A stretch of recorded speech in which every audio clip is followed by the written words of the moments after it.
안녕하세요, 지식원숭입니다.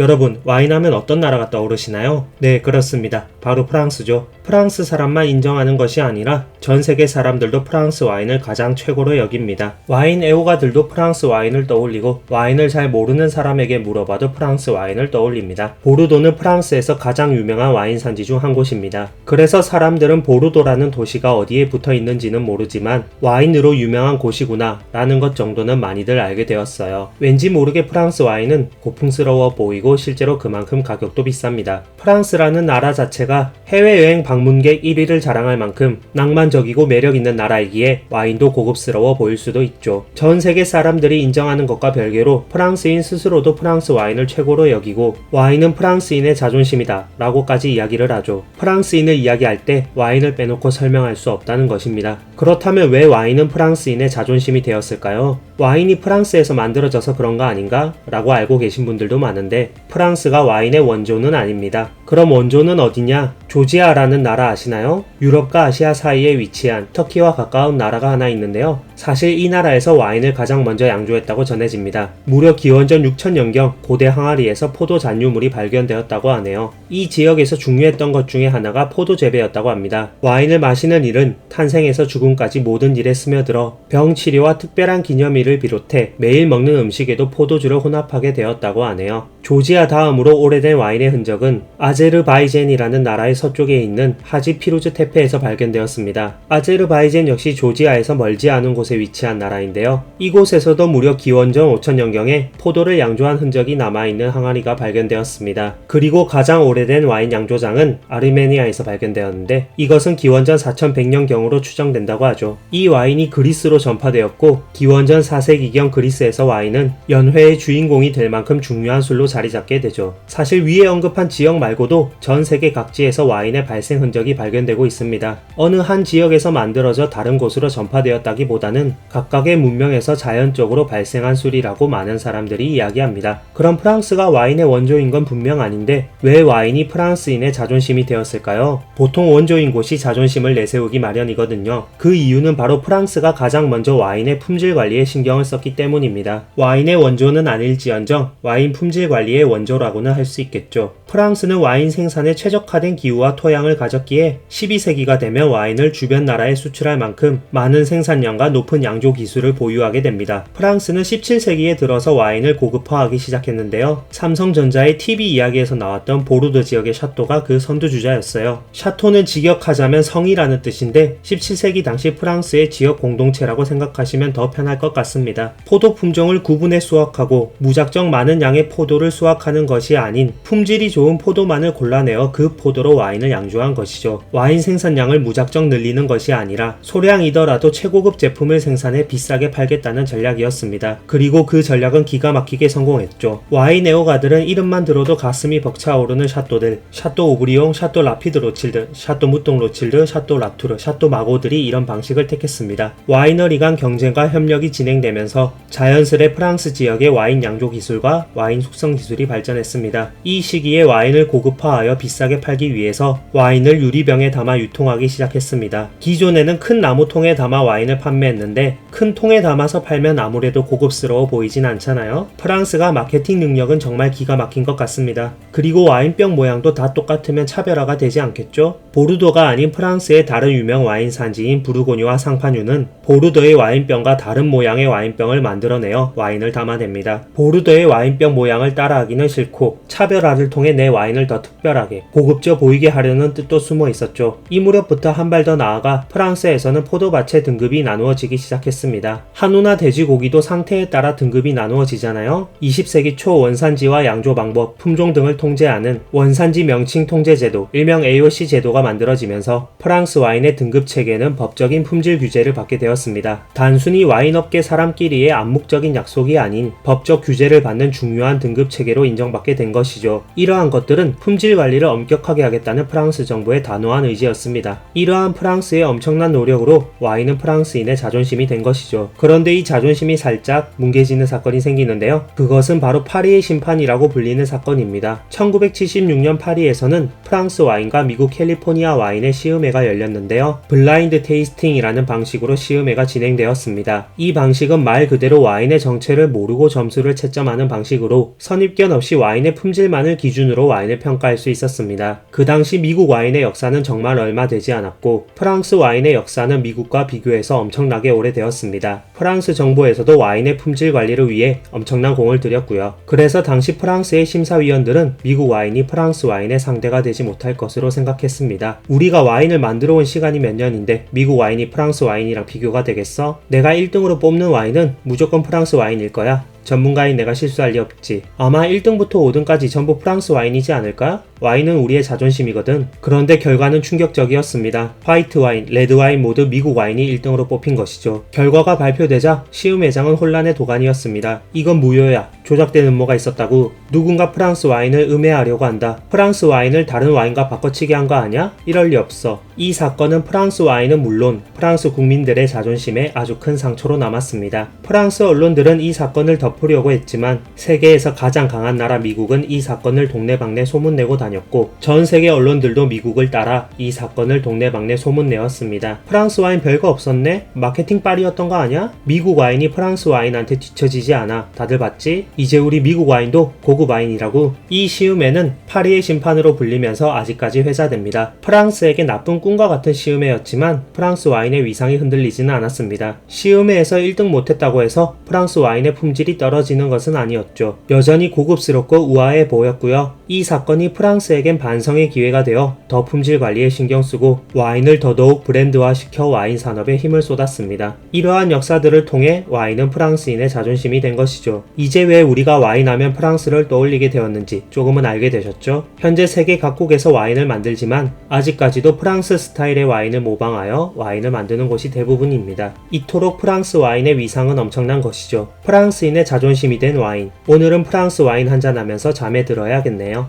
이상 지식원숭이였습니다.